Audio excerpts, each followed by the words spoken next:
The courtroom chamber was cloaked in a suffocating silence, a heavy stillness that was abruptly shattered by the judge's voice, firm, arrogant, and absolute. "Remove it right now. That's a courtroom, not a parade." Gasps rippled through the gallery as all eyes pivoted towards the man standing before the bench. He was a sentinel carved from stone, tall and impeccably clean-shaven, clad in the deep blue uniform of a United States Army tomb guard. His shoulders were square, his white-gloved hands folded respectfully in front of him, and pinned to his chest, gleaming with a quiet, almost sacred pride, was the nation's highest military decoration, the Medal of Honor. He hadn't come to speak, nor was he on trial. He was there simply to offer silent support to the grieving family of a fallen comrade, an old friend whose military benefits had been unjustly denied.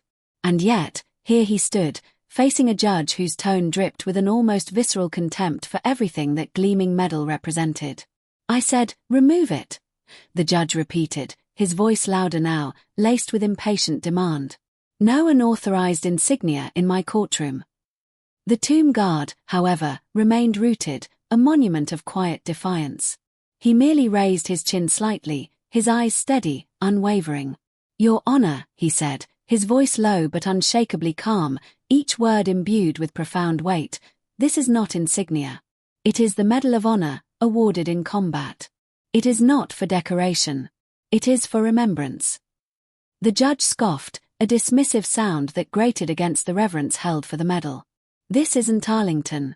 You're not guarding a tomb, you're in my courtroom, and I'm giving you a lawful order."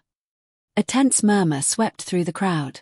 Veterans in the gallery shifted uneasily, some clutching their hats tighter, while a young Marine instinctively started to rise from his seat before a bailiff's subtle gesture urged him back down. Yet, the tomb guard did not move. "With all due respect," he began, his voice even, controlled, "you may command this courtroom, but you do not command this medal. That belongs to the sacrifice of others, those who cannot speak today. I wear it for them." The judge's face flushed with anger, a telltale sign of his authority being challenged. "If you don't comply, I will hold you in contempt." A silence heavier than stone descended, the kind that settles when profound dignity refuses to bow to petty power. And then, the heavy silence that had settled upon the courtroom finally broke, not with a whimper, but with a quiet, resolute uprising. From the back of the courtroom, an elderly man in a distinguished uniform slowly rose. His hands trembled, betraying the frailty of age, but his voice, when it came, was clear and unwavering. "Your Honor, I am a retired colonel. That man has earned the right to wear that medal in any courtroom, church, or street on this earth. You're not just ordering a man to remove a pin, you're asking him to forget every brother and sister he buried to earn it." His words ignited a spark. Another voice joined in, then another, a growing chorus of quiet defiance. Soon, the entire gallery was on its feet. Some were veterans, their faces etched with the memories of service. Others were family members, their eyes brimming with a shared understanding of sacrifice. All stood as silent, defiant witnesses to a moment of historic disgrace unfolding before them. The judge, now visibly sweating, slammed his gavel repeatedly, his authority rapidly crumbling. "This is a disruption. Everyone sit down." But no one did. Then, a woman, tears glistening in her eyes, stepped forward, holding up a framed photograph.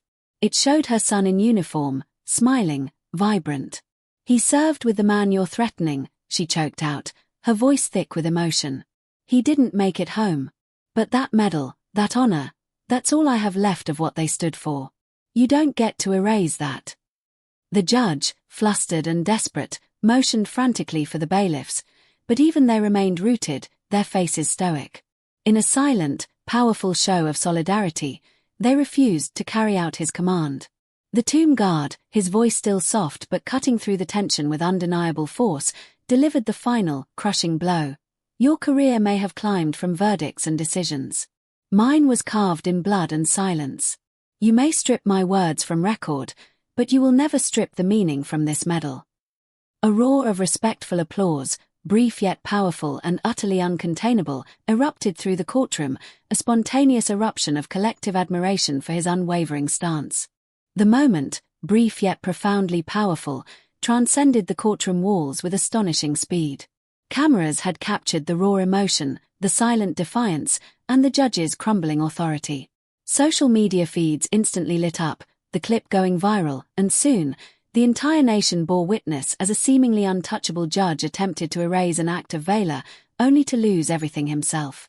By the very next morning, petitions demanding his resignation flooded in.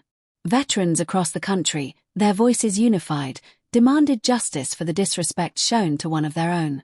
Gold Star families, those who had made the ultimate sacrifice, rallied, sharing their own poignant stories and standing in unwavering solidarity behind the quiet strength of that lone soldier. Within days, overwhelmed by immense public pressure and the undeniable weight of his misjudgment, the judge formally stepped down, his career ending in disgrace. It wasn't a scandal born of corruption, but a downfall rooted in his profound inability to comprehend the sacred meaning of honor. And the tomb guard? He returned to Arlington National Cemetery, to the hallowed grounds where profound silence still reigned supreme. There, every 21 steps he walks are silent, solemn memory of the brothers he never left behind. His unwavering commitment underscored a timeless truth: true honor needs no permission. It stands firm in silence, even when the very forces of power attempt to silence it. His dignified stand, amplified by a nation's collective conscience, proved that some battles are won not with shouts, but with an unyielding spirit and the silent, powerful resonance of truth.